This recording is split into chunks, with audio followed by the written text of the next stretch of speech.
The scene begins simply, but anyone who's experienced it knows there's nothing simple about it.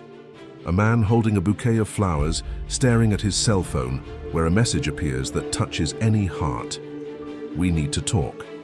It's at this moment that his world begins to crumble, without even realizing he's already being drawn into a script he neither wrote nor chose.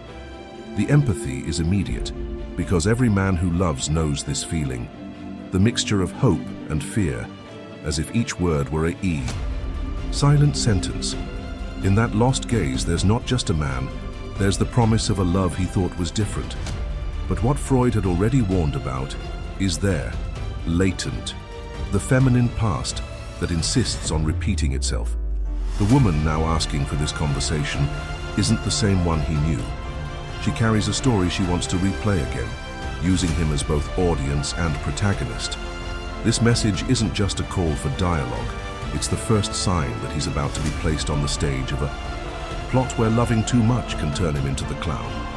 And the bitter irony is this: he loves, gives himself, exposes himself, while the scene is set for him to be discarded without the right to defend himself. The woman, in turn, lives a spectacle where betrayal has become a trend, a play in which she is always the victim, even when the pain is her own creation. This inversion leaves the man increasingly vulnerable, as he realizes that his love has become a bargaining chip in a game that knows not the rules of the heart, but rather the traps of the psychological. It's just the beginning. What seems like a simple message is actually the gateway to a cycle where he'll understand that it wasn't just her mistake, but a pattern that's hard to escape. And at the end of this journey, the truth many don't want to face will come to light. It's not just about the other person, but about the emptiness she tries to hide. You'll understand this by the end, because the story that began with "we need to talk" will ultimately reveal something much bigger about who truly loves and who only pretends to. Stay with me until the end, because the last part will change the way you see all of this. You believed she was different, that this time the story would be different, that the love you offered was capable of changing everything, healing wounds, erasing the past. But Freud already had a definition for it. He calls it repetition. The human mind dislikes profound changes, even when they are painful. What it seeks deep down is to replay familiar scenes, rehearse old dramas, revive patterns that even toxic ones are familiar. And what you called love, for it, was just the perfect stage to reenact a script it already memorized. It's a shock when this reality hits, understanding that it's not about you, not about what you did or didn't do, but about a psychological cycle she carries within herself. She repeats her ex's actions, the betrayals, the excuses, the power plays, as if it were a script stored in her mind. And you, the man she truly loves, become a supporting character in a play that wasn't even written for him. The surprise comes with a deep pain, because what seemed like a new relationship is, in fact, an echo of the past. Freud explains that this repetition is not a conscious choice, but an unconscious attempt to resolve old conflicts, even if the wrong way. Therefore, the tendency toward female infidelity is not just a moral or social issue. It's a defense mechanism, an escape to familiar places, even if destructive. And this leaves the man lost, unable to understand why the love he offers is never enough, why he always ends up being betrayed not only in actions, but also in feelings. But this revelation is also liberating for those who know how to listen until the end, because recognizing this repetition is the first step to no longer being an audience member to the same show. From here, you begin to see what's behind the "we need to talk," the love that turns into a joke, and understand that the real turning point lies in what you do next. So stay with me, because what follows will reveal how this whole play works, and more importantly, how to get out of it before it destroys you. You entered this story believing you would be the right man, the one who would be the foundation, the partner, the safe haven.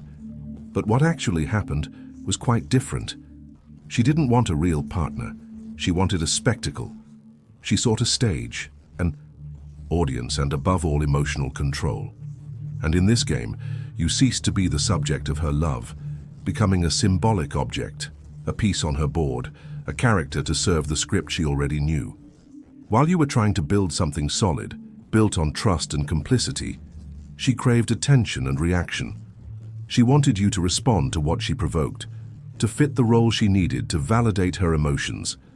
It didn't matter if you were genuine. What mattered was the scene she created, the show she needed to put on to maintain control of the narrative. The man she loved became a mere accessory, not someone to build together, but to be manipulated.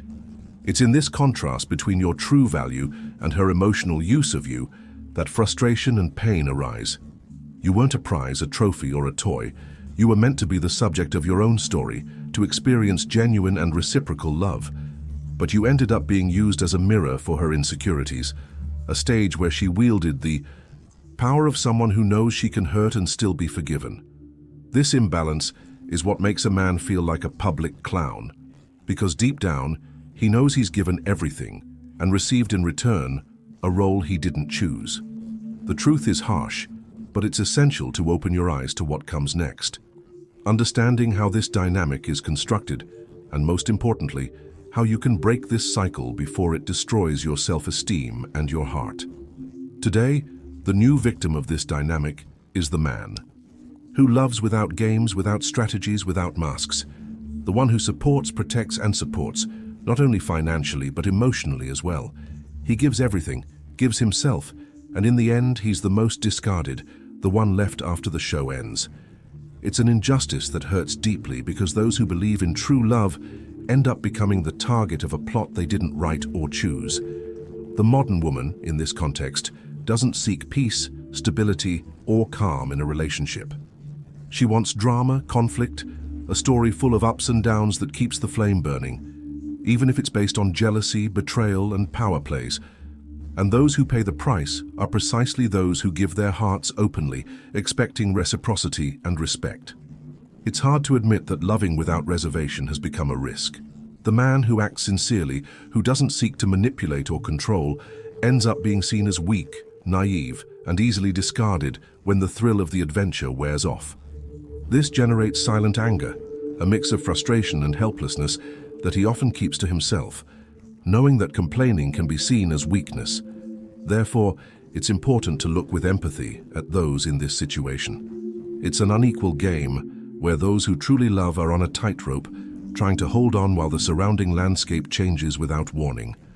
And this injustice, which seems invisible to many, is what fuels the cycle of repetition that Freud so aptly pointed out. She's not over her ex. This truth, often invisible, is the silent danger that lurks in a relationship from the beginning.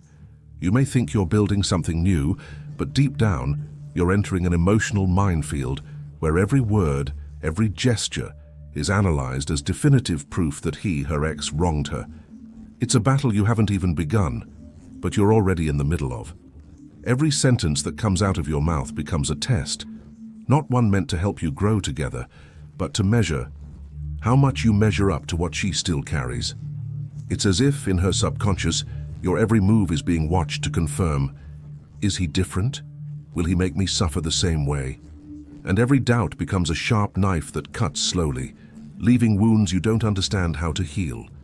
When you make a mistake, even a small one, which in any normal relationship would be quickly forgotten, they become perfect excuses to project old pain. The anger, the hurt, the fear of abandonment from the past are dumped on you like an emotional punching bag. You end up becoming a mirror of the suffering she still carries, without even realizing it. This constant tension erodes trust and tranquility in the relationship. You want to be a partner, you want to understand, but you find yourself trapped in a cycle where it's never enough, where everything is used to justify a past that isn't yours, but insists on controlling the present. Today, female infidelity has gained a new stage, one where pain becomes a spectacle and the role of victim is the most coveted medal. Women cheat, but they don't hide behind the shadow of secrecy. On the contrary, they expose their anguish on social media, record videos of themselves crying, and gain a legion of followers who applaud them as a heroine of their own pain. Infidelity is no longer a slip-up. It has become a performance where the sincerity of tears is the ticket to public approval. Meanwhile, You fade into silence, swallowing the guilt that shouldn't be yours.